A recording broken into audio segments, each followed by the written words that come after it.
membahas tentang bagaimana keteladanan Rasulullah. Mohon maaf, Ustadz Abdul Somad, saya mendahului, jadi saya senang. Ustadz Abdul Somad, Assalamualaikum Ustadz. Masya Allah. Sehat Ustadz? Assalamualaikum warahmatullahi wabarakatuh. Waalaikumsalam warahmatullahi wabarakatuh. Apa kabar, saya Ustaz? menjadi diam 1000 bahasa ini kalau sudah ada, karena saya ibarat bulan yang tenggelam di bawah sinar matahari. Mohon maaf, saya ini hanya bulan, sementara Ustadz Abdul Somad itu matahari, jadi sudah nggak bisa mau ngomong apa lagi nih. Tapi saya sadar betul, Ustadz, mohon maaf, Ustadz Abdul Somad, kalau ada kapal yang besar mau merapat, itu harus ada skoci kecil dulu yang harus mendahului. Nah, jadi kalau ada, mohon maaf, ya presiden mau datang pasti harus ada ya pas pampresnya dulu lah gitu. Jadi sekali lagi saya senantiasa kalau seneng, ya saya di awal juga senang, tapi juga agak gimana, karena saya harus menyampaikan sesuatu, ya ini setoran hafalan saja. Anggaplah saya ini ibarat cangkul dan Ustadz Abdul Somad adalah traktor. Ya, jadi sebetulnya kalau sudah ada traktor, wah cangkulnya harus mundur karena habis di wilayah, lahannya habis ditraktori semua. Cuman saya akan nyari sisi-sisi kecil yang kira-kira traktor nggak bisa masuk karena terlalu sempit lahannya. Nah, jadi nanti Ustadz Abdul Somad sudah siap. Afwan Ustadz, saya lanjut sedikit ya, karena kontraknya masih 20 menit saya harus bicara. Ustadz Afwan ya, saya lanjut dulu ya. Masya Allah, Ustadz Abdul Somad ini orang yang sangat baik, saya mengenal beliau luar biasa, dicintai banyak orang itu. Maka pesan saya satu, orang sebaik Ustadz Abdul Somad ini jangan pernah dikubur sebelum mati, ya. Itu aset luar biasa. Ya, semuanya juga gitu. Mohon maaf. Kenapa kita harus mencontoh Rasulullah? Karena hidup ini diperlukan contoh. Di dalam teori antropologi, seluruh, karena S1 saya itu antropologi di Gajah Mada, itu sama tarbiyah.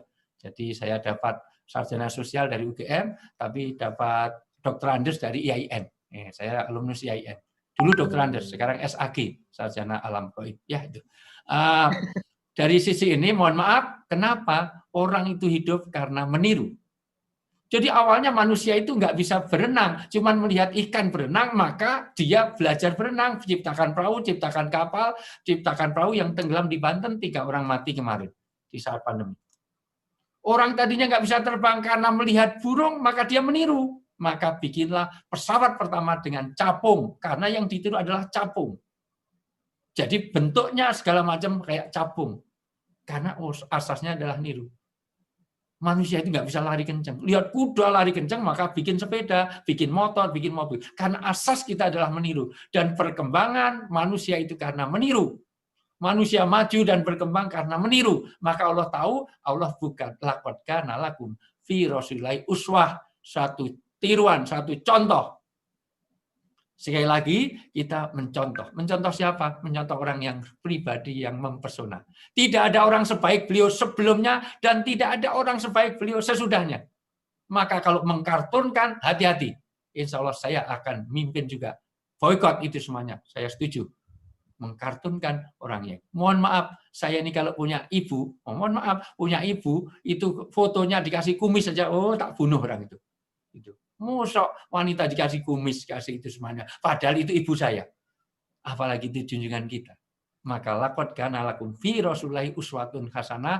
Di dalam Rasulullah itu ada pribadi yang bersunnah untuk kita contoh.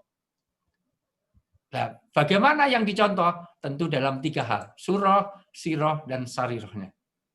Yaitu bagaimana penampilan surah, performnya, itu. Dari mulai kebersihannya, dari mulai segala macam, karena Rasulullah sendiri mengajarkan kita rapi, orang hidup itu rapi. Karena ada pemuda yang rambutnya metalika, sepultura, amburadul, kata Nabi, apa tidak ada sesuatu yang bisa untuk menenangkan rambutnya? Boleh rambutmu panjang, tolong disisiri. Ada orang yang bau-bauan ke masjid, turun ayat, khudu zinatakum inda kulli masjidin. Maka kalau ke masjid, jangan baunya balsem, PPO, remason, minyak kayu putih, minyak telon.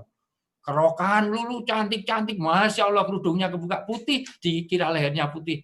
Ternyata koyo, salon pasti trembel luar biasa. Maka itu tidak mencontoh Rasulullah dari segi surah. Yang kedua sirah.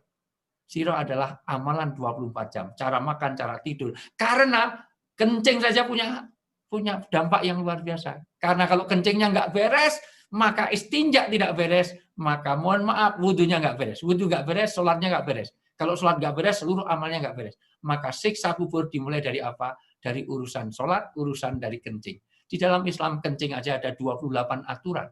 Dari mulai masuknya. Iwan gimana? Masuknya aja pakai doa. Gimana doa mau kencing? Allahumma barik lana fima razaqtana waqina.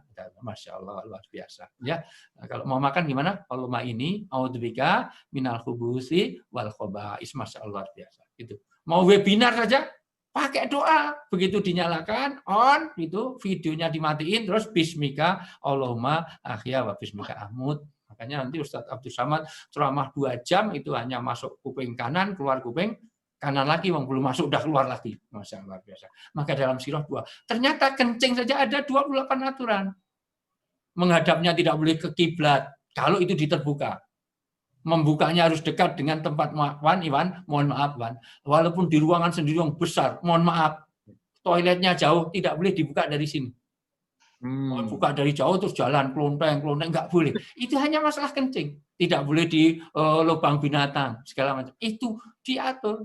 Dulu waktu saya di pesantren itu cari jangkrik itu, oh kalau sudah masuk dikencingin, apalagi di Temanggung tempatnya Iwan ini, Masya Allah. Dikencingi harapannya keluar. Ya keluar. Ya kalau yang keluar itu jangkrik. Kalau yang keluar ular, terus gigit jangkriknya itu bahaya sekali. Dari sisi inilah maka sungguhnya sirah. Yang ketiga adalah sariroh. Sariroh adalah bagaimana kondisi batin. Jangan ada hasad. Kenapa? Dari hasad akan terjadi pembunuhan. Habil dan Qabil hanya karena hasad. Dari hasad terjadi kekafiran. Orang Yahudi dan Nasrani, mohon maaf, tidak masuk Islam hanya karena apa? Hasad. Dari hasad terjadi kemunafikan Abdullah bin Ubay bin Salul. Kurang apa? Dia sudah sangat dekat dengan Rasulullah. Tetapi karena itu terjadi hasad menjadi munafik. Menjadi orang munafik. Ternyata sariroh ini penting. Bagaimana ini? Dan hari ini banyak orang punya penyakit itu. Artinya bagaimana keteladanan Rasulullah dari surah, sirah, dan sariroh, paling tidak kita harus jadi 3 hal. Ahsanan nas atau khairun nas. Sebaik-baik manusia. Yang kedua adalah azwadan nas.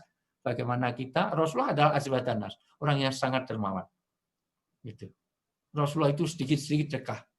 Kita kalau sedekah sedikit. Jadi sebetulnya kita dengan Rasulullah itu cuma selisihnya sedikit. Rasulullah itu sedikit tidur, kalau kita sedikit-sedikit tidur. Ini Zoom meeting baru 15 menit sudah billahi taufik wal hidayah. Ini Khairun Nisa itu tadi muncul, sekarang sudah Mustika, Angga, mohon maaf. Ini sudah saya baru masih di sini yang dengarkan sampai Sidratul Muntaha, Masya Allah biasa. Tolong diperhatikan itu. Rasulullah adalah asfa'an nas.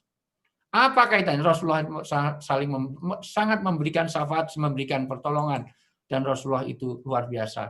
Termasuk orang-orang termasuk innamatun soruna wa turzaquna wa turhamuna fi dhu'afaikum. Yaitu peduli pada anak yatim, maka Rasulullah disebut Abul Yatama, Abul Masakin. Maka tolong dibacakan Mas Iwan. Apa? Qul in kuntum tuhibbuna Allah fattabi'uni. Ya, Al-Imran ayat 31. Imran 31 ya. Terjemahnya saja biar agak cepat poinnya karena sudah ada guru saya. Terjemahannya, katakanlah Muhammad, jika kamu mencintai Allah, ikutilah aku. Niscaya Allah mencintaimu dan mengampuni dosa-dosamu. Allah Maha Pengampun, Maha Penyayang. Inilah tanda kalau kita meneladani Rasulullah. Yaitu bagaimana kalau orang cinta kepada Allah dengan mengikuti Rasulullah. Karena tanda cinta itu sebenarnya ada 25, itu sudah saya sarikan, tapi nggak mungkin saya sampaikan semua. Ini strategi marketing biar saya diajak Ustadz Abdul Somad lagi. Ya. Seingat saya sudah saya hadiahi baju, tapi kok nggak ngajak-ngajak. Ya, ini ya. Sering saya ini ya, Ustadz. Tapi saya juga dapat hadiah dari Ustadz Abdul Somad. Itu ada baju sama peci, tapi saya beli. Ya, itu. Beli di UAS itu. Tadi mau saya pakai tapi nggak matching dengan baju saya, ya sudah itu. Saya saya M Ustaz ya. Ustaz Abdul Samad tolong paham ya maksud saya. Al-aqil yakfi bil isyarah ya itu. Saya senang yang itu, yang baju koko yang tanggung sini. Itu yang paling saya senang ya.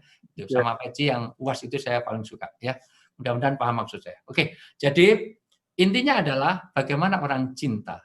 Ternyata cinta kepada Allah dibuktikan cinta kita kepada Rasulullah. Maka orang cinta kullu muhibbin mutiin. Pertama, orang cinta adalah ikut. Ikut apa? meneladani Rasulullah di dalam berkeluarga. Kenapa kok keluarga kita teladani? Karena keluarga ini adalah segalanya. Harta yang paling berharga adalah keluarga. Istana yang paling indah adalah keluarga. Puisi yang paling bermakna adalah keluarga. Mutiara tiada tara adalah keluarga. Keluarga Cemara. Ganti Samara ya.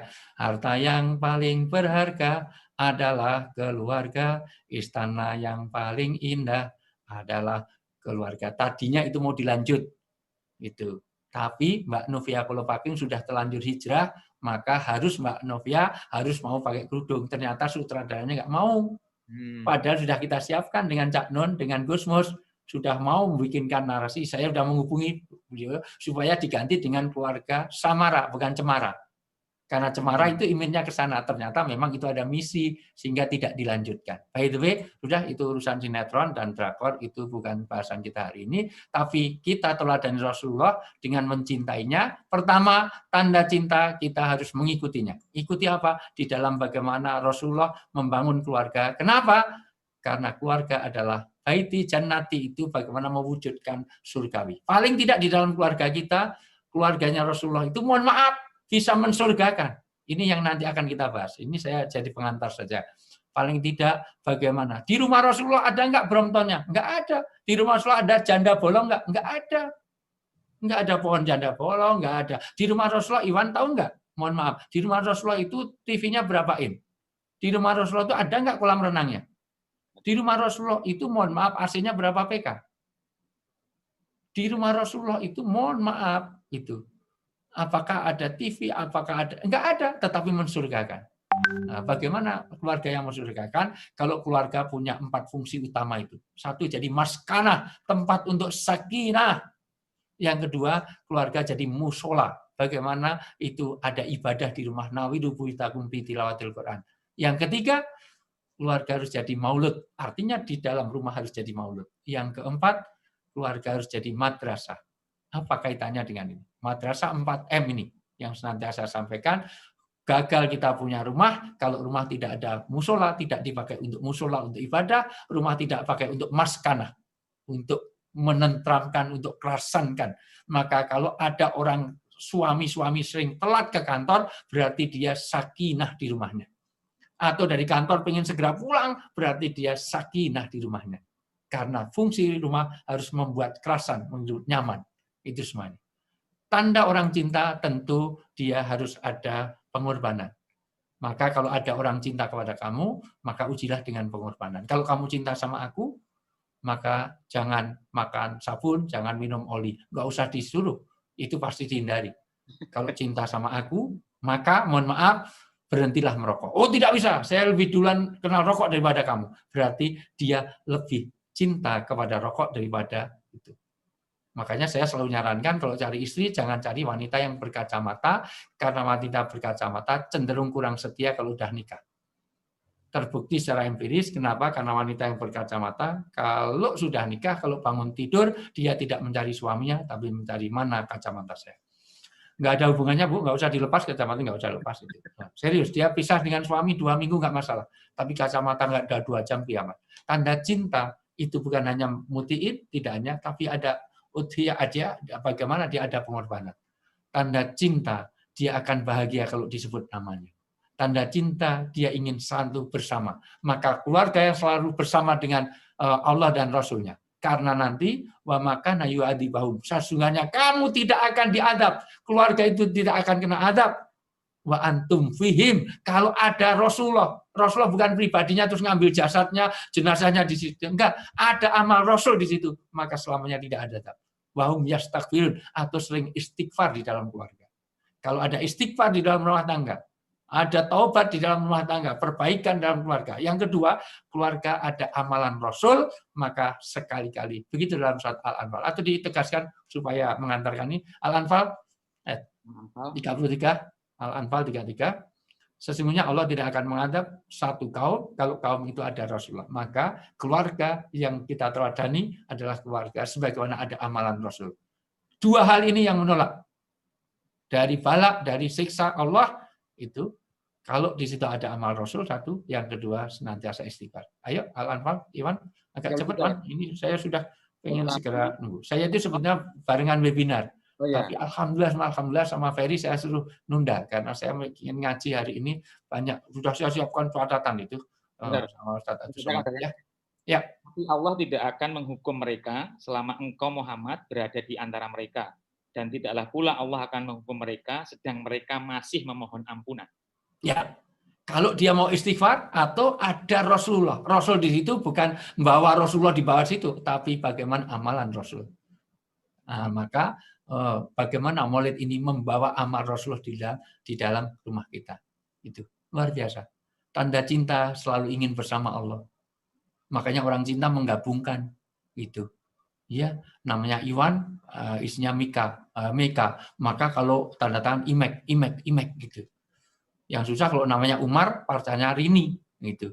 Oh, tandakannya urin, kencing. Menggabungkan karena ada cinta, dia bergetar kalau disebut namanya. Itu tanda cinta, ada harapan, ada musfik di situ, harap cemas. Tanda cinta banyak mengingatnya, ada cinta, kagum, ada cinta, ada ridho, itu ada 25 hal ya, itu ada tadkhiyahnya, ada rasa itu, ada cinta. Kalau sudah cinta kepada Rasulullah, dia mengikutinya, maka nanti wajada halawatul iman. Nikmatnya iman ini kalau mencintai Allah dan Rasulnya ada dalam kehidupan rumah tangga kita. Dan inilah yang kita teladani. Bagaimana Rasulullah itu ada di dalam kehidupan kita. Karena orang cinta itu melirik pun tambah memikat, dicubit pun tambah nikmat, tai kucing pun rasa. Ya, berarti Iwan pernah makan tai kucing. Ya, nanti saya kasih. Ternyata dicubit itu sakit, tapi kayak nyubit pacarnya nikmat. Wah, gosong dibunderi, kena lipstik aja seminggu nggak dicuci. Kenapa? Karena ini, tisu basah, tisu bekas aja dilaminating. Loh kenapa? Karena bekas pacarnya, padahal ingus. Luar biasa. Tapi luar biasa, itulah tanda cinta. Hari ini kita ingin meneladani keluarga Rasulullah yang sakinah, mawadah, warohmah. Kata sakinah ada 5 makna, kita terangkan lain kali. Dan mawadah, hubungan yang tanpa pamrih. Bukan mahabbah, kalau mahabbah hanya cinta. Cinta itu bisa secara fisik. Kalau cinta fisik nggak lama. Justru kalau karena ganteng, karena cakep, saya sarankan cari aja yang jelek. Insya Allah lebih istiqomah, lebih kekeh. Punya pasangan jelek sampai tua pun jelek. Itu udah mati pun masih jelek. Kalau ganteng nggak lama, Iwan ganteng nggak lama. Cantik apalagi. Sekarang masih diajak diskotik bisa, sebentar lagi ke apotek. Iya, mohon maaf, sekarang masih Bulgari, Belkadin, Lacoste, Dolce Vita, Estilodin. Sebentar lagi bau balsam, PPO, Remason, minyak kayu putih, minyak telon, kerokan melulu. Itu semuanya. Maka inilah yang kita teladani dari Rasulullah. Bagaimana baiti jannati dimulai dari pernikahan, harus dengan niat untuk ibadah. Maka kalau mau nikah, yang dicari bukan suami, bukan istri. Carilah ibu bagi anak-anak kita, bapak bagi anak-anak kita. Ini sudah pas 30 menit lebih, kok nggak di stop-stop itu gimana sih, Wan? Gimana? Ya sudah, nikah tidak sah kalau hanya dinikahkan, tapi harus digabungkan, maka angkah tuka wazawaz juga. Namanya zawaz itu adalah pasangan. Yang namanya pasangan harus kompak, kayak sendal, kayak sepatu, kanan dan kiri. Tapi itu pasangan, zaujun. Rasulullah itu menggabungkan orang dengan zaujun. Bentuknya tidak sama. Satu ke kiri, satu ke kanan. Tetapi tidak pernah bertukar pasangan. Artinya tidak pernah bertukar. Yang kiri dipakai kanan pakai kaki kiri, pasti nggak akan jalan. Sepatu tidak selalu kompak. Dengan tujuan yang sama. Walaupun artinya saling melengkapi. Satu depan, satu belakang. Melengkapi. Dan itulah pasangan. Kalau meniru Rasulullah. Sederajat. Tidak merasa lebih, tidak merasa lebih tinggi. Karena itu sederajat. Dalam Al-Baqarah 128, hak suami istri, hak dan kewajibannya punya perimbangan. Bila satu hilang, maka mohon maaf, sepatu tidak akan bermakna sama sekali. Mohon maaf, sepatu hilang satu, nggak akan pakai satu aja. Yang satu hilang, enggak. Dia akan nunggu. Kalau rusak, ditungguin. Dan begitu. Diperbaiki. Dia setia. Dan itulah. Maka sepatu adalah sejalan, setia, sampai tua. Sepatu. Ya itu saya karang sendiri. Tapi prinsipnya adalah, nggak ada hadisnya, jangan tanya itu. Saya hanya menggambarkan begitulah keluarga. Sekali lagi, sudah 40 menit saya bicara, ini sudah melebihi jatah kontrak yang disampaikan. Dan sekali lagi, mohon maaf, kalaulah Al-Quran itu adalah matahari, Dan kalau Rasulullah itu adalah bulan, maka sahabat adalah bintang-bintang di langit. Ashabi kan nujum biaitikum ihtadaitum. Sahabat-sahabat Nabi itu kayak bintang-bintang di langit. Tapi bintang bulan itu terwakili di bumi ini dengan apa? Dengan adanya ulama-ulama, yaitu lampu-lampu yang menerangi kita. Hari ini siapkan hati, pikiran, semuanya dibuka. Kecuali mulut. Mulutnya tutup saja. Hati, pikiran, semuanya dibuka. Kita tawajuh, kita betul-betul fokus. Mumpung pakai Zoom begini, betul-betul kita fokus. Karena kalau off air, saya sama Ustadz Abdul Somad, itu agak susah.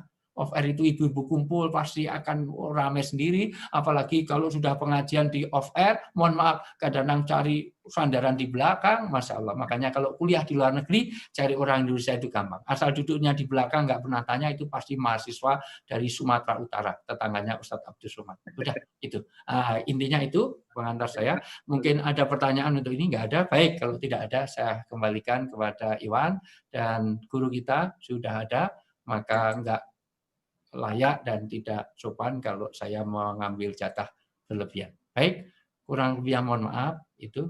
Masih ada lagi pertanyaan? Tidak ada? Baik, kalau tidak ada, kita dengarkan bersama. Satu, tawajuh, kita betul-betul fokus, dan Imam Malik itu ketika belajar, itu sampai tahu-tahu pingsan. Kenapa? Ternyata digigit kalajengking 13 tempat di punggungnya, tetap tenang.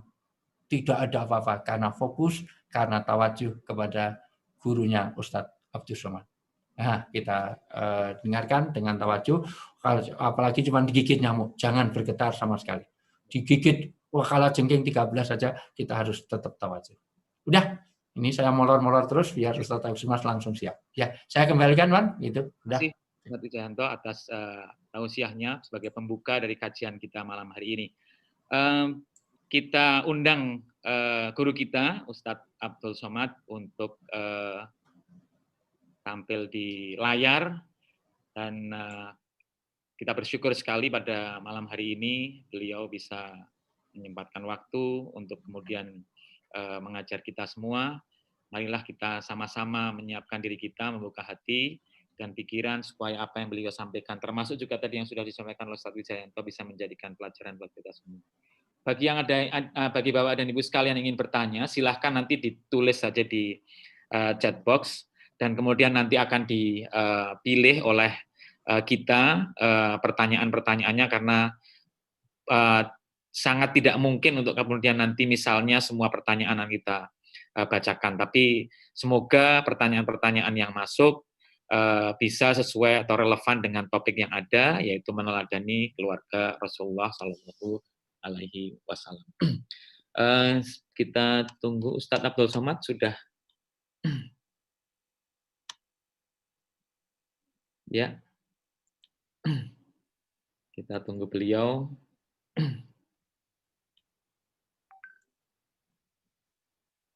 Assalamualaikum warahmatullahi wabarakatuh, Ustadz. Waalaikumsalam warahmatullahi wabarakatuh. Alhamdulillah, akhirnya ketemu juga dengan guru kita, Ustadz Abdul Somad. Beberapa minggu yang lalu, kalau tidak salah, Ustadz ke Temanggung ya? Iya, iya. Diundang oleh Saya satu dari Yogyakarta. Temanggung ya. Tapi tidak sempat, karena waktu itu saya juga tidak ada waktu untuk mengunjungi acara kajian. Dan alhamdulillah malam hari ini bisa ketemu meskipun melalui forum jarak jauh, melalui jamaah Zoomiyah pada malam hari ini.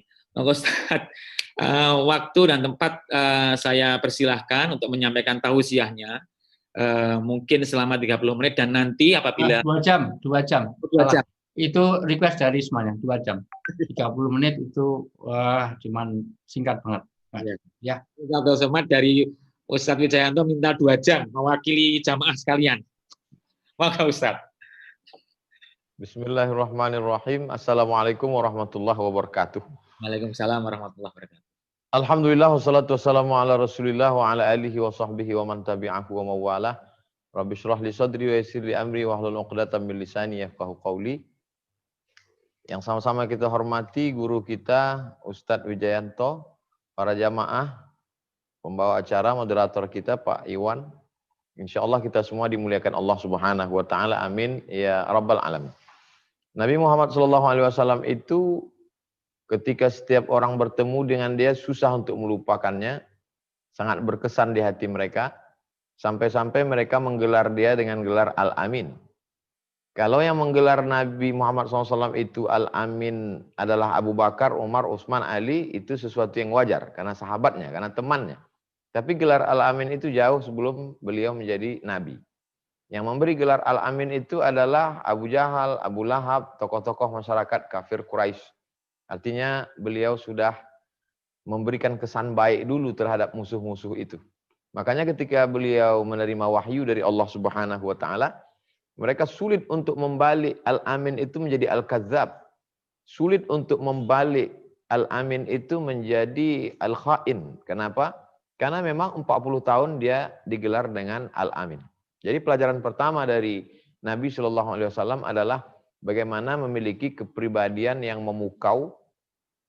Istilah orang sekarang auranya positif, bisa kita terkenang terus dan sulit untuk melupakannya. Saya kira itu juga yang saya alami ketika saya bertemu dengan Ustadz Wijayanto. Susah untuk melupakan beliau. Hati kita sudah tertawan duluan dengan kata-katanya, dengan kerendahan hatinya, dengan tawaduknya. Oleh sebab itu, maka kalau ada jamaah yang susah melupakan Ustadz Wijayanto, apalagi jamaah, saya berkesan luar biasa dengan pertemuan-pertemuan dengan beliau. Jadi kalau tadi dibacakan laqad kana lakum fi Rasulillah uswatun hasanah, maka sesungguhnya yang mewarisi sifat Nabi itu adalah al-ulama warasatul anbiya. Maka kalau kita ketemu ada ulama tapi justru tidak berkesan di hati kita, bukan saya mengatakan bahwa itu tidak ulama, tapi salah satu sifat dari Nabi itu tidak diambilnya. Mungkin dia ambil hafalan Qur'annya, mungkin dia ambil hafalan hadisnya, tapi kesan itu tidak dia dapatkan. Padahal kesan itu amat sangat penting. Karena kalau kesan itu merasuk ke dalam pikiran kita, kita akan ingat ucapannya, kita akan ingat nasihatnya, kita akan ingat kata-kata yang hikmah dari mulutnya, karena semuanya berawal dari cinta. Kalau kita sudah cinta kepada orang, ingatan kita semakin kuat. Saya di antara guru-guru saya dulu ketika di madrasah, di sekolah, mana yang paling saya cinta, yang paling saya terkesan, itulah yang paling melekat pelajaran di kepala saya. Dan beberapa pelajaran dari Ustadz Wijayanto, demi Allah, saya katakan melekat, ingat di kepala saya, itu menunjukkan bahwa hati saya sudah tertawan oleh Ustadz Wijayanto. Mudah-mudahan Ustadz Wijayanto panjang umur, sehat badan, diberikan barokah dalam hidup, sehingga kebersamaan kita tidak hanya di dunia, tapi bersama sampai di surga bersama Nabi Muhammad Sallallahu Alaihi Wasallam. Ini yang paling penting dimiliki oleh setiap da'i. Karena da'i itu kan asal katanya da'aya da'u da'watun ila ta'am, mengajak kepada makanan. Bagaimana mungkin kita mengajak orang kepada makanan kalau kata-kata yang dipakai itu adalah kata-kata kasar, kata-kata tidak santun, kata-kata yang tidak memukau, kata-kata yang membuat orang jemu dan bosan. Maka Nabi SAW itu disebut salah satu mukjizatnya itu jawami'ul kalim, kata-kata yang singkat, padat, tapi penuh makna. Oleh sebab itu pelajaran pertama, saya buatkan beberapa poin. Pelajaran pertama dari kehidupan Nabi Muhammad SAW adalah bahwa Nabi itu memiliki kepribadian yang walaupun beliau sebelum menerima Iqra bismi rabbikal ladzi khalaq, khalaqal insana min 'alaq, Iqra wa rabbukal akramul ladzi 'allama bil qalam, 'allamal insana ma lam ya'lam. Sebelum dapat itu, maka orang Makkah itu sudah melihat dia sebagai sosok yang kepribadian yang luar biasa. Itu poin yang pertama. Poin yang kedua adalah Nabi Muhammad SAW itu tidak pernah dibentuk oleh orang-orang yang terdekat dengan dia, tidak sempat membentuk kepribadiannya. Ada orang yang begitu terpengaruh oleh ayahnya. Nabi SAW tidak terpengaruh oleh ayahnya karena walamma tamma min hamlihi syahrani ala ashhuril aqwalil marwiyah tufiya bil madinatil munawwarati abuhu Abdullah. 2 bulan dia dalam kandungan rahim ibunya Aminah, maka dia ayahnya meninggal di Yathrib, di Al-Madinah Al-Munawwarah. sehingga sentuhan seorang ayah tidak sempat melekat pada dirinya. Lalu kemudian kasih sayang seorang ibu juga tidak sempat mendalam.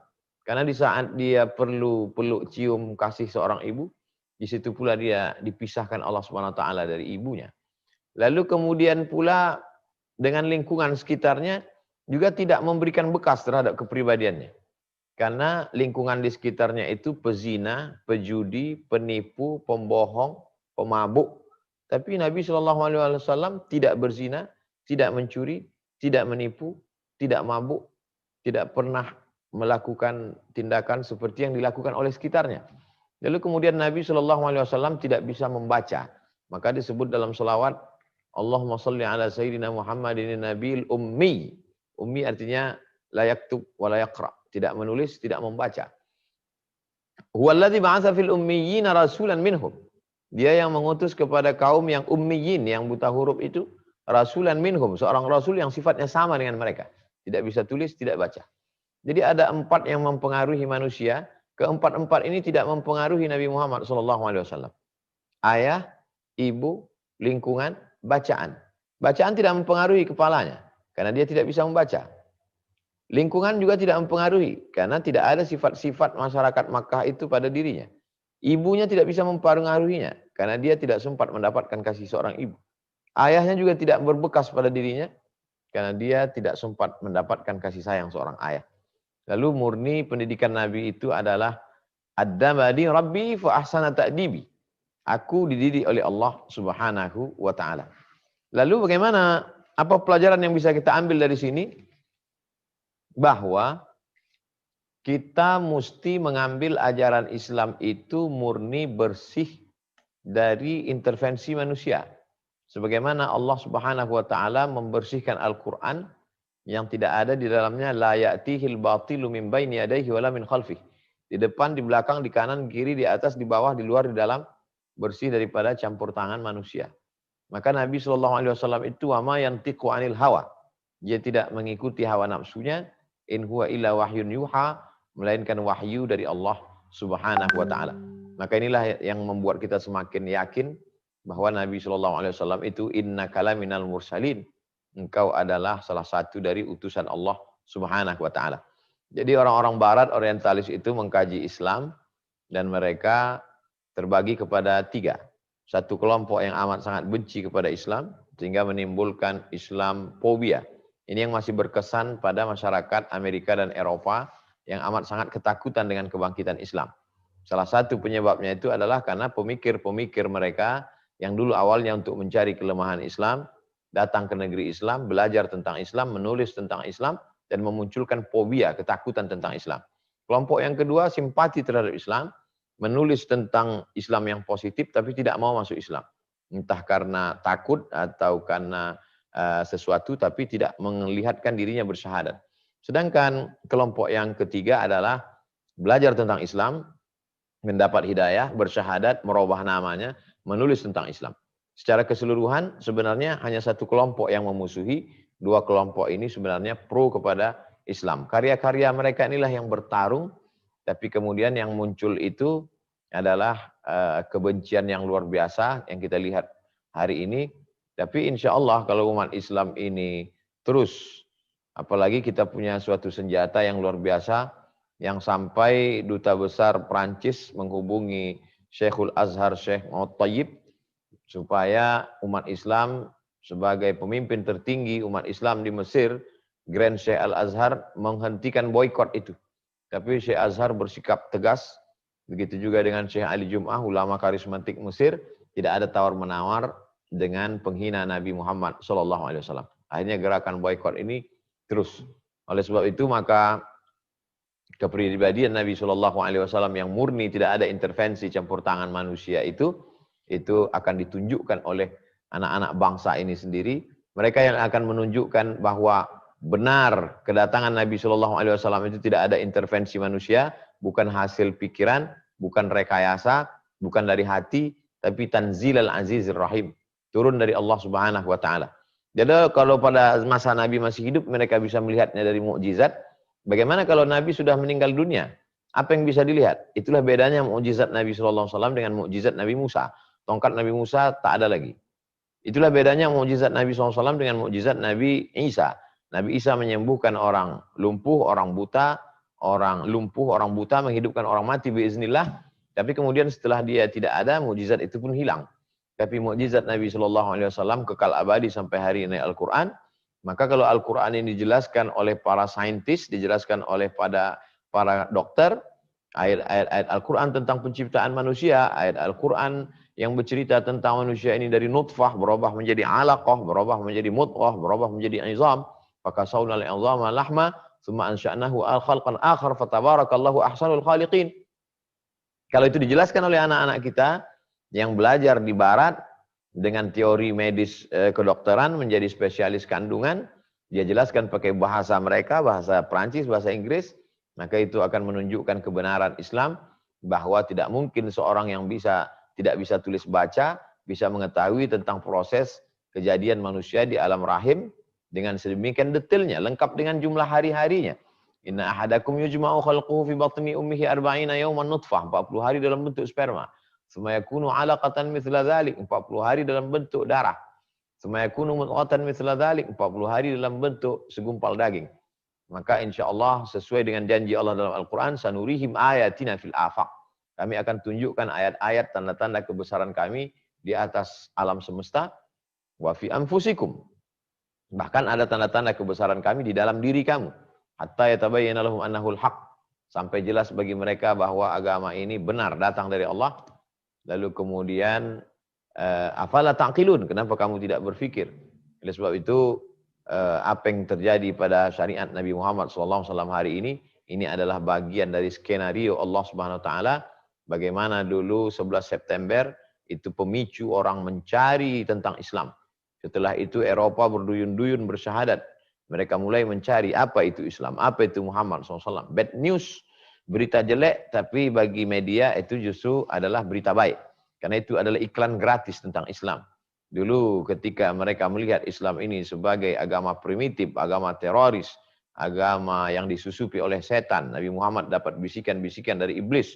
Tapi kemudian ketika mereka melihat peradaban ini, apakah mungkin bisikan iblis bisa melahirkan peradaban yang luar biasa? Dari mulai ilmu medis sampai filsafat. Filsafat Socrates, Aristoteles, Demokritos, bisa dijelaskan oleh Al-Farabi, Avicenna, Ibnu Sina, dijelaskan oleh Ibnu Khaldun, sosiolog muslim. Apakah mungkin bisikan setan bisa membangun peradaban besar? Kerajaan Bani Umayyah, Bani Abbasiyah, sampai kepada Turki Utsmani. Apakah mungkin agama bisikan setan bisa melahirkan peradaban besar? Bagaimana Islam 7 abad lamanya di Andalusia.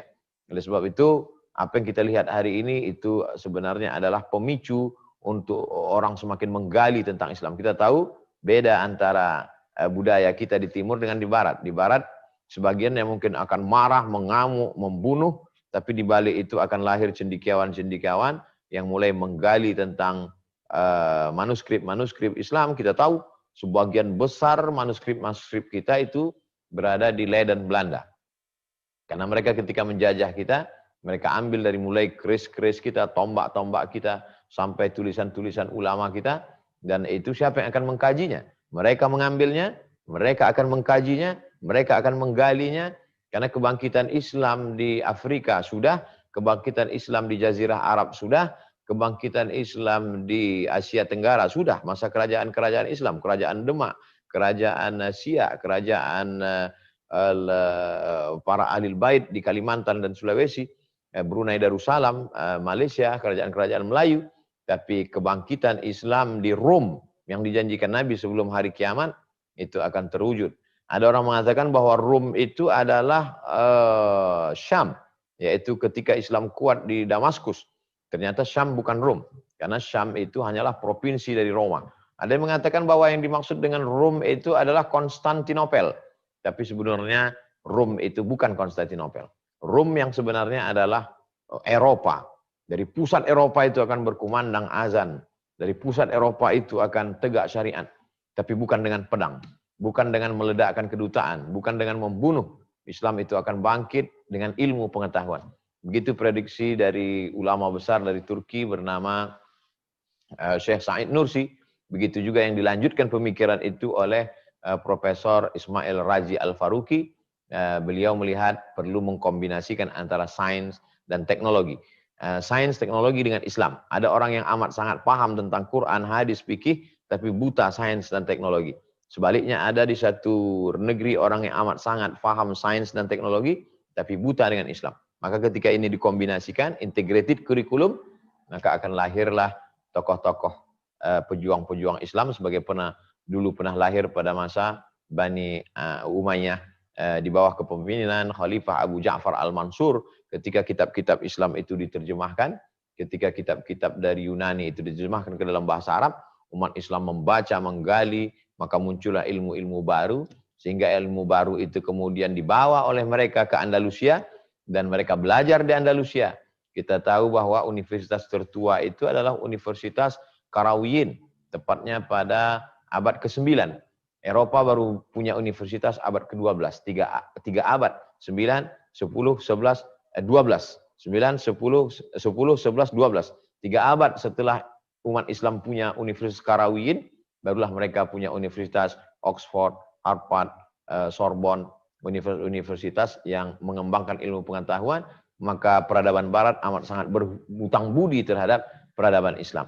Yaitu janji yang dijanjikan oleh Rasulullah SAW tentang bangkitnya syariat ini di akhir zaman. Poin yang ketiga, bahwa Nabi SAW mendidik generasi anak-anak muda. Ketika Nabi SAW dikelilingi oleh anak-anak muda yang luar biasa. Di sana ada Abdullah bin Abbas ketika Nabi meninggal umurnya 15 tahun.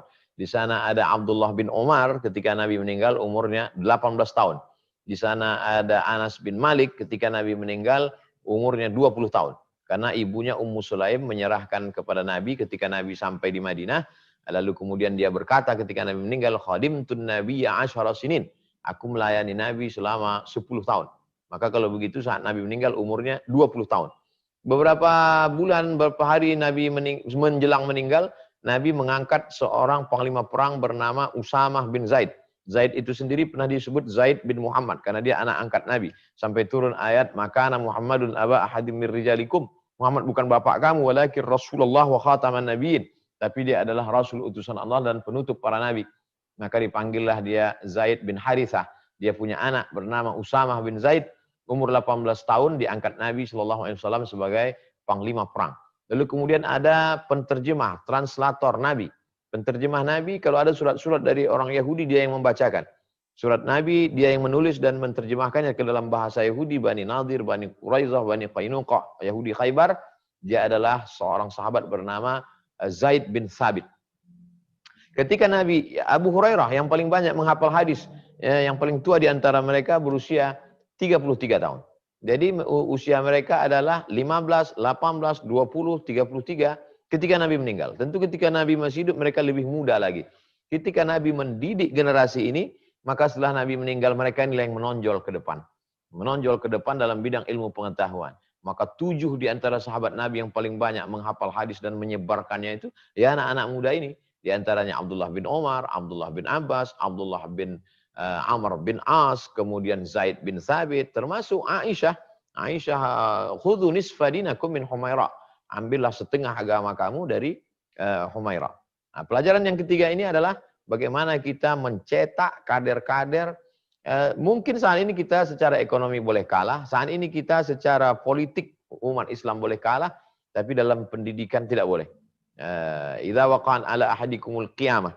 Andai kamu sudah mau mati, wa fi yadihi fasilah, di tanganmu ada bibit korma, falyughrisha, tanamkanlah. Bibit korma itulah yang ditanam oleh Nabi SAW. Nabi tidak sempat mencicipi buahnya yang manis, tidak sempat bernaung di bawah daunnya yang rimbun, tapi kemudian apa yang terjadi? 100 tahun setelah itu, muncullah Sahih Al-Bukhari, Sahih Muslim, Sunan Abi Dawud, Sunan Nasai, Sunan Tirmidzi, Musnad Ahmad bin Hanbal, Muwatta Malik, Sunan Ad-Darimi. Itu semua adalah buah dari hafalan-hafalan para sahabat. Sahabat kemudian melanjutkan dengan tabi'in. Tabi'in kemudian melanjutkan transformasi ilmu dengan tabi'in. Oleh sebab itu hari ini kita persiapkan TK Quran, SD Quran, SMP Quran, SMA Quran, Sekolah Tinggi Ilmu Al-Quran. Tapi tidak hanya Quran melulu. Bagaimana mereka yang kuliah di Universitas Islam Indonesia Yogyakarta, Fakultas Kedokteran, justru di situ para penghafal Quran diberikan beasiswa full scholarship. Ini adalah kabar gembira bahwa akan lahirlah para penghafal Quran. Yang dulu orang menganggap penghafal Quran itu hanya kiai, penghafal Quran itu hanya guru ngaji, penghafal Quran itu hanya imam sholat tarawih, maka 10 tahun akan datang. Bahkan mungkin sekarang ada dokter penghafal Quran, ada pengacara penghafal Quran, ada kepala dinas penghafal Quran, ada tentara hafal Quran, ada polisi hafal Quran. Nah, ini pelajaran yang ketiga dari perjalanan hidup Nabi Muhammad sallallahu alaihi wasallam. Saya kira itulah 3 poin yang saya dapat sampaikan. Tadi sudah saya lihat jam dari 8.30 sekarang ke 8.50. 20 menit 3 poin itu sebagai pengantar dialog kita. Persis seperti lagu yang dinyanyikan Ustadz Wijayanto, syukuri Alfat adanya. Ya, terima kasih, saya serahkan kembali ke Pak Iwan. Assalamualaikum warahmatullahi wabarakatuh. Waalaikumsalam warahmatullahi wabarakatuh. Baik, terima kasih Ustadz Abdul Somad. Jadi sebagai pengantar nih Bapak Ibu sekalian, para jamaah, dan sudah ada beberapa pertanyaan yang masuk, nanti saya akan bacakan dan kemudian nanti bisa dibahas sebagai bahasan kita ya. Jadi 2 jamnya setelah ini Mas Ustadz Wijayanto nanti masih ada waktu. Yang pertama, Ustadz Abdul Somad dari siapa nih, Ibu Sofi ini. Bagaimana Rasulullah itu mempunyai quality time dengan istri-istri beliau dan putra-putranya atau anak-anaknya, padahal amanah beliau sangat besar dalam mengurusi dan memikirkan umat. Dan bagaimana keluarga di zaman sekarang ini meneladani hal tersebut di tengah sibuknya aktivitas di luar.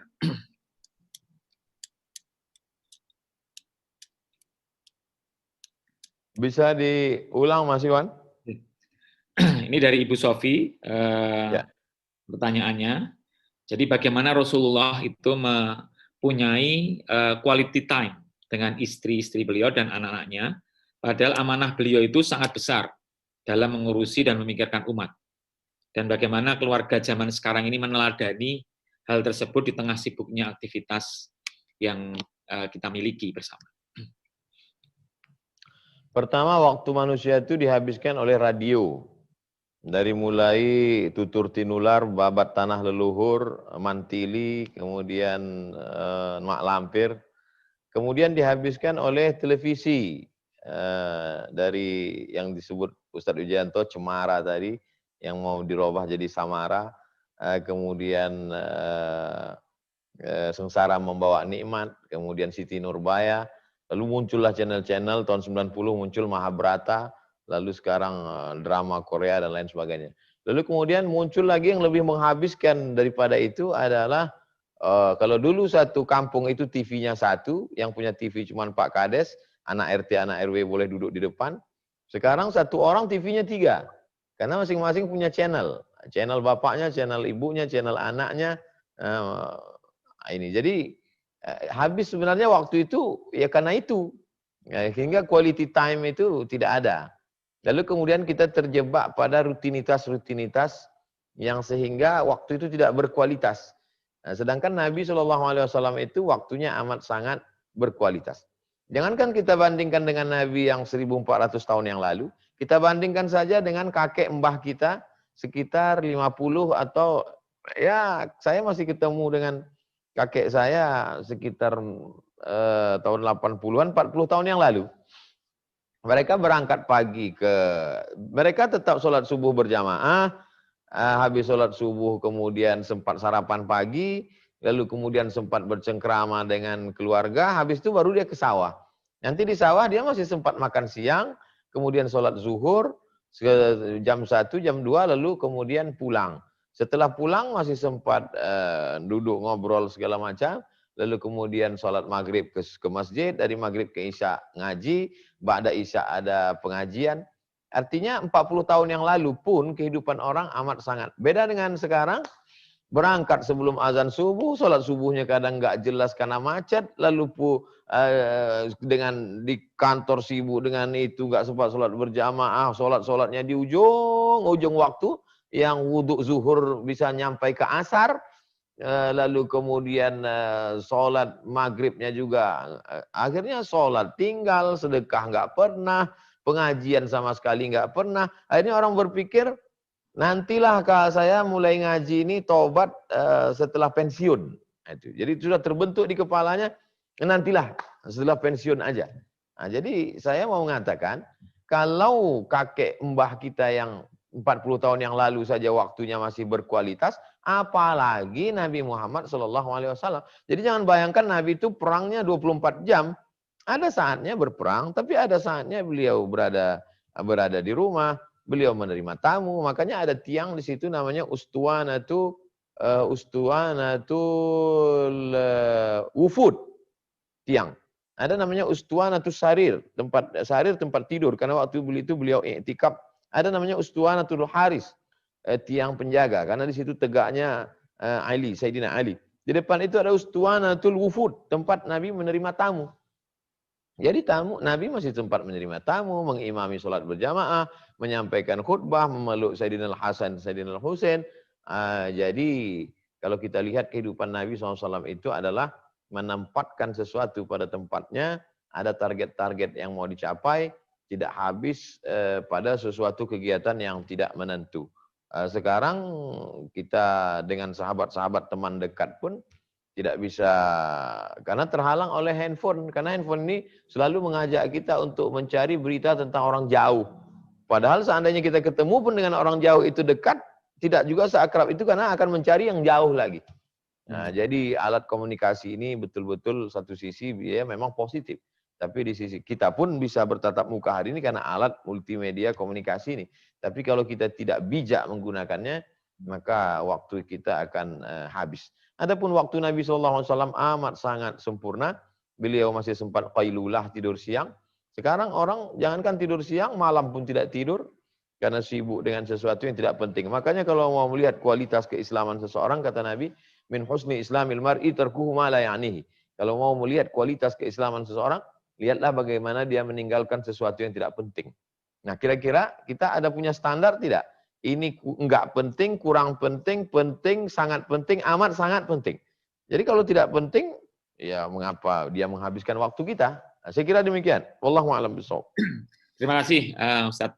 Ini pertanyaan yang kedua dari Pak Bagus di Jakarta. Bagaimana tanggapan Ustadz mengenai kejadian karikatur Nabi, kemudian munculnya boikot dari negara-negara masyarakat Muslim terhadap presiden Prancis yang sedang trending topik? Ada periode Makkah, ada periode Madinah. Kapan Nabi diejek dan dilecehkan? Pada periode Makkah. Munculnya istilah kadzab, asatirul awalin, sahir, majnun. Itu pada periode Makkah. Kenapa? Karena Nabi lemah. Tidak ada kekuasaan, tidak ada pemimpin. Sampai-sampai Nabi berkata ketika melewat di rumah Sabran ya ala Yasir. Ammar disiksa, Yasir disiksa, Ammar disiksa, Sumayyah disiksa, bahkan Sumayyah akhirnya meninggal menjadi perempuan syahid pertama. Sabran ya ala Yasir inna mau'idakumul jannah. Sabarlah wahai Yasir, kalian dijanjikan surga. Nabi tidak punya tentara, Nabi tidak punya pasukan, Nabi tidak diangkat sebagai pemimpin. Ini periode Makkah. Tapi setelah di kota Al-Madinah, Al-Munawwarah, tahun 1 juga susah, tahun 2 juga susah. Tahun ketiga masih sulit, karena tahun ketiga itu perang Uhud kalah. Tapi kemudian setelah tahun ke-4, ke-5, ke-6, terlebih lagi setelah tahun ke-8, 8 Makkah sudah dikuasai. Jadi apa pelajaran yang bisa kita ambil dari periode Makkah dengan periode Madinah? Ketika kita tidak punya kekuasaan, tidak punya pasukan, tidak punya kepemimpinan, maka kita akan mengalami seperti periode Makkah. Apa yang terjadi pada Sumayyah, Yasir dan Ammar, itu kan yang terjadi sekarang di Palestina. Itu juga yang terjadi sekarang di Rohingya. Itu juga yang terjadi sekarang di saudara kita menjadi kaum minoritas. Tapi ketika kita punya kekuasaan, maka dulu pernah mereka di Prancis itu membuat suatu opera. Di opera itu mereka membuat opera pertunjukan seorang pelawak yang menjadi pemeran bagaimana Nabi Muhammad mau dilecehkan dengan peran pelawak ini. Maka sampai berita itu kepada Sultan Abdul Hamid di Istanbul, Turki. Sultan Abdul Hamid mengirim pesan kepada pemimpin Prancis, tolong segera tutup itu sandiwara opera yang ada di Paris. Kalau tidak kami akan kirimkan pasukan. Kita tahu bahwa Turki amat sangat kuat ketika itu. Akhirnya itu tidak terjadi, tidak terlaksana. Nah, Apa yang terjadi sekarang? Bahwa kita lemah di bidang ekonomi, kita lemah di bidang politik, kita lemah kekuasaan. Tapi di tengah kelemahan itu kita masih punya secuil kekuasaan, walaupun seujung kuku. Apa itu? Adalah kita, hebatnya umat Islam, walaupun dia bukan produsen, ketika dia menjadi konsumen pun dia masih punya kekuasaan. Itulah kekuatan kita. Kalau kita boikot ini produk mereka, berhasilkah boikot kita? Berhasil. Kalau tidak berhasil, itu Presiden Perancis, wali kota duta besar Perancis yang ada di Kairo, menghubungi langsung Syekhul Azhar, menelpon supaya proses normalisasi hubungan, janganlah ini produk-produk Perancis yang ada di Mesir diboikot. Tapi Syekh Muhammad Thayyib tegas, Syekh Ali Jum'ah juga tegas, tidak akan ada tawar-menawar bagi penghina Nabi Muhammad sallallahu alaihi wasallam. Nah, jadi selagi kita masih ada kesempatan untuk melakukan perlawanan, maka lawanlah. Termasuk boikot itu adalah bentuk perlawanan kita. Saya kira demikian. Wallahu a'lam. Baik. Terima kasih Ustaz. Ini pertanyaan berikutnya dari Ibu Yeni dari Sukoharjo. Bagaimana pendidikan anak berkebutuhan khusus sesuai dengan tuntunan Rasulullah? Beberapa bulan yang lalu atau setahun yang lalu 2019 saya datang ke Kudus. Di Kudus itu ada adik kelas alumni Azhar. Sebenarnya saya datang ke Kudus itu mau membawa bantuan sejumlah 50 juta ditambah bantuan-bantuan lain dari jamaah untuk membantu kelas sekolah untuk anak berkebutuhan khusus di Kudus. Tapi kemudian tabligh akbar itu dibatalkan karena dianggap Abdul Somad ustadz radikal anti kebinekaan. Akhirnya saya tetap datang. Tidak tabligh akbar, hanya meletakkan batu saja, kemudian dialog dengan sahabat-sahabat.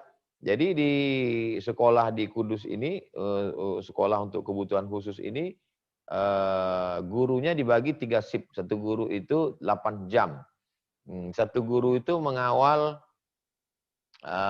anak-anak kita. Ya, jadi memang mereka ini dari yang awalnya amat sangat tidak terkontrol, memukul-mukul kepala, menjerit-jerit, bisa hafal surat-surat pendek, diperdengarkan di depan saya. Saya melihat dengan mata kepala sendiri, anak-anak berkebutuhan khusus bisa hafal surat-surat pendek juz 30, kemudian mereka bisa sholawatan, memukul rebana, seperti anak-anak yang sehat pada umumnya. Oleh sebab itu, kawan-kawan, sahabat-sahabat, silakan datang ke Kudus, kunjungi sekolah berkebutuhan khusus yang dikelola oleh alumni Al-Azhar Kairo, adik kelas kami, junior kami. Kami amat sangat bangga karena ternyata alumni Azhar tidak hanya sebagai dai, tidak hanya memiliki pondok pesantren normal, tapi bisa mendidik anak-anak berkebutuhan khusus. Tentu ini semuanya dengan hati.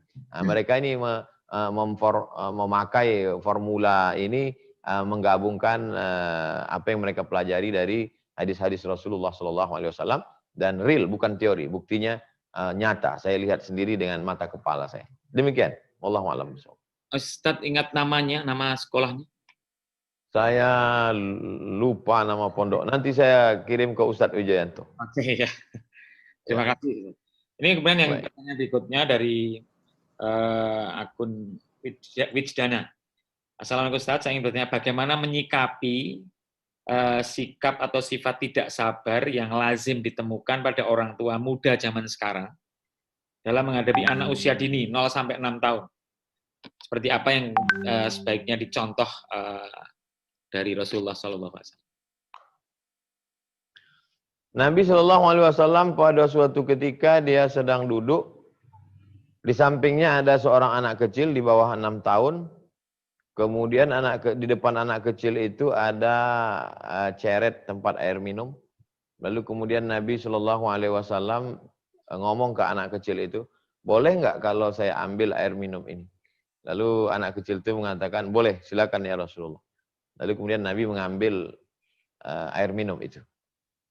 Apa pelajaran yang bisa kita ambil? Bahwa Nabi mengakui keberadaan anak itu, bahwa anak itu ada. Sekarang kita kalau melihat anak-anak kecil ini seolah-olah mereka nggak ada, kita cuekin. Sebab itu saya kalau saya pergi pengajian di mana-mana, saya lihat ada anak-anak kecil manggil dari bawah, melambaikan tangan, Ustadz saya salami, saya usap kepalanya. Saya ingin mengatakan kepada dia bahwa kamu ada loh. Jadi bahkan saya panggil anak-anak, sini anak-anak semua yang kecil-kecil sini, kita foto, kita bareng. Saya ingin, satu sisi saya ingin mengatakan bahwa mereka ada.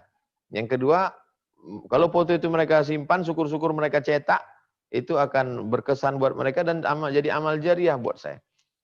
Ini loh bahwa kita dulu kecil sudah biasa ikut pengajian, kita dulu dididik, itu kesannya luar biasa. Lalu kemudian di beberapa kajian datang anak kecil dengan penuh keberanian membawa lukisan. Ini saya buat gambar untuk Ustadz. Ini loh Ustadz saya bisa gambar rumah. Nanti saya ingin ayah saya punya rumah 2 lantai, yang di atasnya ada kamar untuk kamar Ustadz Abdul Somad. Anak umur 5 tahun bisa terpikir untuk membuatkan kamar untuk saya di atas, itu di luar. Bagaimana dia berpikir bahwa saya akan datang ke rumahnya, dan akan mampir, dan saya punya kamar khusus di rumah itu. Ya, jadi anak-anak kecil ini perlu kita, dia ada. Berapa banyak anak kecil ketika dengan semangatnya datang untuk menunjukkan ke orang tuanya, ini loh nilai bagus, tapi orang tuanya lebih sibuk dengan temannya, dengan handphonenya. Saat itu dia sedang, begitu yang dilakukan oleh Nabi SAW terhadap Sayyidina Hasan, Sayyidina Husain. Nabi sedang khutbah di atas mimbar masjid. Lalu kemudian ketika sedang khutbah itu dia lihat Hasan dan Husain.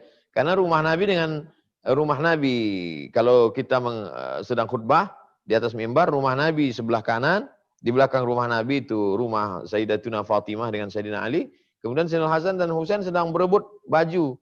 Lalu kemudian Nabi turun dari mimbarnya, melerai cucunya itu. Lalu kemudian setelah itu Nabi naik lagi ke mimbar dan berkata, innama amwalukum wa auladukum fitnah. Memang harta dan anak-anak ini adalah ujian. Kalau kita sekarang dia mau nangis, mau jungkir balik, apa pentingnya, biarkan saja. Tapi Nabi sampai meninggalkan mimbarnya untuk turun, ada perhatian bahwa mereka ini ada, mereka perlu dianggap. Kita menganggap bahwa yang perlu dianggap itu hanya orang dewasa saja. Lalu kemudian ada anak kecil, namanya Abu Umair. Burung, dia memelihara burung, burungnya mati. Burungnya mati, lalu Nabi bercanda dengan dia bagaimana supaya dia tersenyum. Apa kata Nabi? Ya Abu Umair, ma fa'alan nughair. Ya Abu Umair, ma fa'alan nughair. Abu Umair, gimana nughair, gimana burung? Gimana kabar burung piaraanmu yang kemarin? Ya, Nabi ingin ada hubungan dengan dia. Padahal Nabi loh, Nabi. Kita membayangkan Nabi ini berapa kali lipat di atas kiai gitu. Kadang kita kalau udah jadi orang yang ini, anak-anak kecil ini remeh-temeh lah, tidak kita anggap. Itu perhatian Nabi SAW. Nabi duduk, lalu kemudian memeluk Hasan dan Husain. Lalu kemudian ada seorang Arab Badui, Nabi mencium cucunya. Ada seorang Arab Badui namanya Aqra bin Habis. Kata dia, anakku 10 orang laki-laki, satu pun tidak pernah aku cium. Kata Nabi SAW, Ar-Rahimuna yarhamuhumur Rahman. Orang yang dikasih sayang oleh Allah itu hanyalah orang yang ada kasih sayang dari dalam hatinya. Irhamu man fil ardi yarhamukum man fis sama. Sayangi makhluk yang di bumi, maka makhluk-makhluk di langit, malaikat-malaikat akan sayang akan mendoakan supaya kamu mendapatkan rahmatnya. Jadi yang pertama bahwa mereka perlu dianggap, berdialog, bercerita seperti yang dilakukan oleh Nabi SAW. Di samping itu juga doa luar biasa, doa ibu luar biasa, ucapan dari ibu itu luar biasa. Nabi mendoakan cucunya, u'idzukum bi kalimatillahi tammati min kulli syaitani wa hammati wa min kulli ainil lammah, kepada Hasan dan Husain. Nabi mendoakan Anas bin Malik, Allahumma aktsir malahu wa waladahu. Banyakkan anaknya, banyakkan hartanya. Nabi mendoakan Abdullah bin Abbas, Allahumma faqihu fid din wa alimhu ta'wil. Ya Allah, dalamkan ilmu agamanya, ajarkan dia pemahaman yang benar. Kalau kita ikut tuntunan ini, dikasih dia makanan yang halal, didoakan, disolawatkan, dibacakan surat-surat, dibacakan Al-Fatihah, maka anak-anak ini insya Allah akan terbuka pintu hatinya, akan diberikan Allah kemudahan-kemudahan dalam pendidikannya, karena janji Allah Subhanahu Wa Taala, Qul in kuntum tuhibbunallah, kalau kamu memang cinta kepada Allah, fattabi'uni, ikuti aku, ikuti Nabi SAW. Mengikuti Nabi tidak hanya dalam masalah sholat tahajudnya, witirnya, zikirnya, tapi juga bagaimana dia bersikap kepada anak-anak kecil ini. Demikian. Wallahu a'lam. Terus bagaimana pertanyaan lanjutannya Ustadz, membuat supaya anak-anak ini menjadikan Rasulullah sebagai idolanya di tengah zaman yang seperti ini?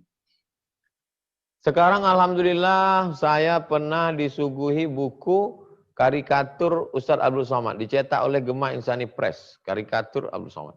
Jadi cerita tentang Nabi, walaupun Nabi tidak boleh digambar, tidak boleh dilukis, tapi seperti film The Message, itu Nabi bisa dalam bentuk cahaya, dalam bentuk bulat tulisan Muhammad SAW, kalau bisa, mereka bisa. Jadi pertama karikatur, karena ini ada segmen-segmennya, yang karikatur ada segmennya, kemudian animasi. Bagaimana kita menonton animasi Nusa dan Rara bisa begitu populernya, maka bisa saja bercerita tentang Nabi SAW. Saya datang ke tempat home production, tempat pembuatan film, memang sulit sekali bagaimana tim itu menggambar Nusa dan Rara untuk mengkedipkan matanya, begitu lama sekali proses. Saya melihat, tapi itu jihad mereka yang luar biasa. Sebelum masuk ke TV mereka hanya di YouTube saja, YouTube, dan itu penontonnya luar biasa. Jadi bisa melalui, dan kita memanfaatkan, kita punya saudara-saudara kita yang jago dongeng. Bagaimana pendongeng ini yang selama ini ceritanya fiktif, cerita rakyat, cerita legenda, beralih kepada cerita tentang kehidupan Nabi SAW. Karena ini dongeng ada segmennya, karikatur ada segmennya, kemudian animasi ada segmennya. Kita manfaatkan ini. Nah, ini yang disebut dalam Al-Quran, bilisani qaumi, ini dengan bahasa kaumnya. Nabi ketika ketemu dengan suatu suku, itu bahasa Nabi itu, bahasanya luar biasa. Laisa min birrim asyamum fi safar. Banyak sekali huruf mimnya, bukan Arab yang normal. Sebenarnya apa ini? Ternyata Nabi sedang berhadapan dengan orang Himyar, Nabi berbahasa dengan bahasa Himyar, dengan bahasa kaumnya. Jadi dengan anak-anak kecil ini nggak bisa tablik akbar. Dengan anak kecil adalah dengan bahasa karikatur, bahasa dongeng, bahasa animasi. Maka kalau ini kita pakai, ini juga adalah proses pendidikan anak-anak bagaimana untuk bercerita dengan Hasan, bercerita tentang Husain, bercerita tentang kecintaan kepada Nabi, bagaimana Nabi bersama sahabat, bagaimana masa kecil Nabi. Seandainya dibuatkan film animasi bagaimana Nabi ditinggalkan ayah, ditinggalkan ibu, ditinggalkan kakek, tinggal dengan seorang paman yang anaknya banyak. Itu efeknya kalau pandai membuat animasi itu efeknya ke anak-anak kita luar biasa. Setelah satu episode nonton itu, dia menjadi amat sayang dengan ayahnya, dengan ibunya. Kenapa? Karena dia melihat Nabi sebagai sosok kehilangan ayah dan ibu. Bisa tidak itu kita munculkan? Sehingga bisa dibuat musabaqah. Musabaqah animasi, musabaqah karikatur dalam rangka menyambut Maulid Nabi tahun 1443. Ustadz Wijayanto Award. Nah, itu luar biasa. Wallahu a'lam bishawab. Ya, Ustadz Wijayanto Award, musabaqah animasi anak-anak itu ya, Ustadz ya. Nah, berkaitan dengan teknologi ini pertanyaan. Mohon maaf Bapak Ibu sekalian para jamaah, ini Ustadz Abdul Somad sudah pesan bahwa 2015 sudah harus selesai karena beliau besok ada kajian dari pagi sampai dengan sore. Jadi ingin kita tutup sampai dengan pertanyaan terakhir ini saja. Nah, sekarang ini di dunia mendidik anak sulit karena banyak sekali teknologi, khususnya di internet. Nah, bahkan ada pemerintah menggalakkan melalui electronic sport dan segala macam. Mulai dari mana Ustadz? Saran dari Ustadz Abdul Somad mengajarkan dan memberi landasan untuk menggunakan teknologi supaya tidak terperosok ke hal-hal yang mudarat. Untuk anak usia berapa kira-kira? Pra-remaja mungkin, sampai ke pra-remaja. Sampai 12 tahun. Sebagai seorang ayah, psikologis kita memang terasa tersiksa ketika kita melarang anak main handphone. Karena kita ingin dulu kita kecil mungkin benda itu tidak ada. Lalu ingin mengungkapkan rasa sayang kita adalah kita memberikan hadiah. Memberikan hadiah handphone. Tapi kita mesti lawan itu. Saya sampai hari ini tidak membelikan handphone untuk anak saya, untuk keponakan saya. Dan tidak boleh buka handphone. Kalau mau lihat video saya pegang handphonenya. Saya lihat. Tidak boleh pegang handphone saya. Tidak boleh, handphone tutup, tak boleh. Anak saya dan keponakan saya. Nah, jadi memang mesti tegas, mesti walaupun dalam hati kita merasa, loh, saya begitu sadisnya. Tapi kalau sampai dia kecanduan, lalu kemudian dia hilang fokus, hilang kepedulian. Saya mengunjungi salah satu sekolah tahfiz Quran. Saya tanya ibu-ibu yang mengajarkan tahfiz Quran, apa kendala ibu guru mengajar tahfiz Quran? Guru-guru tahfiz. Untuk anak-anak kecil sebelum SD. Kami setiap 10 menit mesti membuat iklan.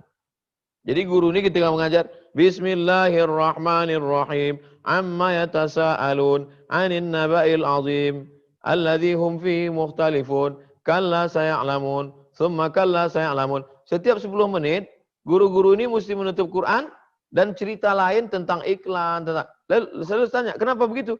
Karena kepala anak-anak ini sudah terbentuk tidak bisa konsen lebih dari 10 menit. Kenapa anak-anak ini tidak bisa konsen lebih dari 10 menit? Karena kepalanya sudah terprogram oleh TV bahwa TV mewajibkan dia setiap 10 menit pasti iklan. Akhirnya anak ini tidak bisa fokus lama. Bayangkan jahatnya televisi merusak kepala anak kita. Lalu bagaimana dengan handphone? Dulu kita dididik amat sangat keras. Ketika ada tamu, bukakan pintu, salaman, salam cium tangan, mau pulang salaman. Sekarang kita ketemu dengan anak-anak kecil di rumah orang, dia tidak mau tahu datang siapa, mau kiai, mau dokter, mau profesor. Yang penting dia tetap main dengan ini. Nah, ini ada ustadz loh, masa bodoh. Dia sudah berada di dunianya sendiri. Betapa? Siapa yang memberikan handphone itu siapa? Saya diminta untuk meruqyah anak SMA yang tidak keluar kamar, sibuk dengan game online, PlayStation. Sibuk. Berapa orang tua yang tiba-tiba tagihannya kena potong tagihan bank. Kenapa? Karena ternyata anak main judi melalui handphone. Tapi itu semua kan kesalahan kita juga. Oleh sebab itu maka ini mesti ada ketegasan yang luar biasa. Maka ada masanya, ada fasenya, ada aturan, ada punishment, ada reward. Ini ajaran Islam. Islam itu ada aturannya. Yang melanggar aturan, as-sariqu was-sariqatu faqta'u aydiyahuma, potong tangan. Az-zaniyatu waz-zani fajlidu minhuma mi'ata jaldah, cambuk. As-sinnu bisinni, kalau gigi patah, patahkan juga giginya. Ada aturan, ada punishment. Tapi kalau dia ternyata baik, positif, ada rewardnya, ada bonusnya, ada hadiahnya. Nah, inilah yang mesti kita lakukan. Itu ajaran Islam. Ajaran Islam itu tidak hanya maaf, sabar, tawakal, tidak. Islam bercerita tentang hukum. Islam bercerita tentang bagaimana menerapkan suatu aturan sehingga orang menjadi disiplin. Saya kira demikian. Wallahu a'lam. Satu, Ustaz, kalau sudah terlanjur bagaimana? Anak-anak yang sudah terlanjur sering main HP dan segala macam. Apa yang mesti orang tua lakukan? Kalau anak masih dalam penguasaan orang tua, handphonenya masih bisa ditarik, handphonenya masih ada aturan, orang tua masih bisa. Tapi kalau sudah yang saya lihat SMP, SMA, sudah kecanduan game online, PlayStation, lalu orang tua lemah, lalu dia banting pintu, dia kunci dari dalam, nah itu udah sulit. Mau dibawa ruqyah kemana? Kata jin saya nggak ada ganggu, kata jin. Bukan diganggu jin, orang tuanya yang salah. Oleh sebab itu perlu konsultan anak atau terapi, atau mudah-mudahan terapinya yang Islami, tidak yang konvensional yang justru hanya mengedepankan sisi psikologis saja, psikolog, tidak psikolog Muslim yang dibawa kepada zikir, dibawa kepada doa dan lain sebagainya. Karena pikiran yang dia kena. Wallahu a'lam. Baik Ustaz, waktu ternyata sudah diaba-aba sama tim Ustadz Abdul Somad. Masih ada waktu sedikit atau boleh satu pertanyaan lagi atau? Oh, sudah diberi apa-apa. Baik Bapak Ibu sekalian, karena waktu juga yang harus memisahkan kita pada malam hari ini, kita tutup. Saya minta kepada Ustadz Abdul Somad untuk membacakan doa buat kita semua yang hadir di sini, supaya nanti kita amini. Semoga Allah ridho dengan apa yang menjadi tujuan kita bersama mencari ilmu pada malam hari. Monggo Ustadz Abdul Somad. A'udzubillahi minasyaitonirrajim. Bismillahirrahmanirrahim. Alhamdulillahirabbil alamin. Ar-Rahmanir-Rahim. Maliki yaumiddin. Iyyaka na'budu wa iyyaka nasta'in. Ihdinas shiratal mustaqim. Shiratal ladzina an'amta 'alaihim ghairil maghdubi 'alaihim waladdallin. Amin. Allahumma shalli 'ala sayyidina Muhammad wa 'ala ali sayyidina Muhammad. Allahumma ja'al abna'ana wa banatina minas shalihin was shalihat. Jadikan anak-anak kami anak-anak yang saleh dan salihah. Min huffazil Qur'an wal hafizat. Mereka menjadi para penghafal Quran. Minal mujahidina fi sabilik bi amwalihim wa anfusihim.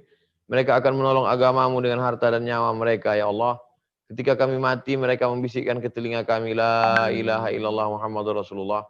Di saat mereka terbangun di tengah malam, mereka akan bersolat, tahajud, witir, dan berdoa, Rabbi fili wali walidayya warhamhuma kama rabbayani shaghira. Mereka akan mendidik anak-anak mereka sebagaimana kami mendidik mereka untuk bertauhid, mencintai Nabi Muhammad. Allahumma ja'alhum min muhibbi nabiyika Muhammadin sallallahu alaihi wasallam. Jadikan mereka pencinta Nabi Muhammad. Allahumma ja'alhum min ummati Muhammadin sallallahu alaihi wasallam. Jadikan mereka umat Nabi Muhammad sallallahu alaihi wasallam. Wahfazhum min kulli su' wa syarr.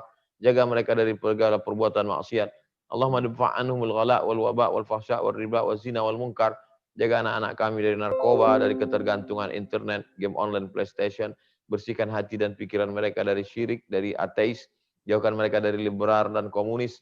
Jadikan mereka orang-orang barina liwabaihim wa ummahatihim, menjadi anak-anak yang berbakti kepada orang tua.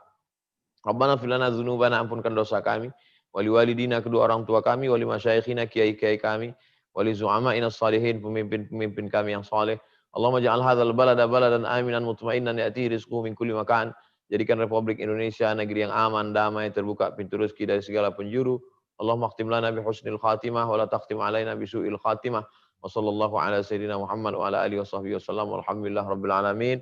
Terima kasih yang tak terhingga kepada Al-Mukarram, Ustadz saya, guru saya, Ustadz Wijayanto, kepada Pak Iwan, kepada seluruh jamaah. Mohon maaf banyak kata-kata saya tidak berkenan di hati, menyinggung perasaan. Ada yang baik datang dari Allah, yang tidak baik dari hamba Allah yang dhaif. Mudah-mudahan silaturahim kita tetap terjalin, bersahabat, berteman, berguru, bermajelis di dunia, bersama kita di surga bersama Nabi Muhammad SAW. Terima kasih, mohon maaf. Assalamualaikum warahmatullahi wabarakatuh. Waalaikumsalam warahmatullahi wabarakatuh. Jazakallah Ustaz.